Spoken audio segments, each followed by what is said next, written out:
ये है पैरोट। और देखो यहाँ पे, और काटता थोड़ी है भैया, खाली काटेगा ना। चलो यहाँ पे देखो, बुलवा दो भाभी, बुलवा। ओ काटेगा नहीं ना। मिट्टू मिट्टू मिट्टू, हाँ वेरी गुड।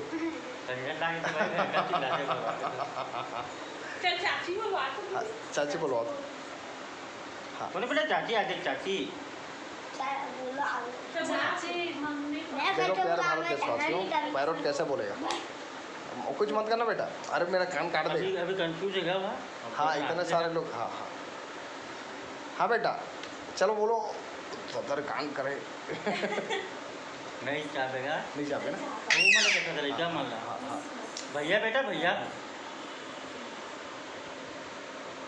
देखो कितना सुंदर पैरोट है दोस्तों। आज हम लोग वीडियो करें। श्री गुरुचरण साहू जी हाँ पधारे हैं, बड़े भाई हैं, और आप लोग देख रहे हैं।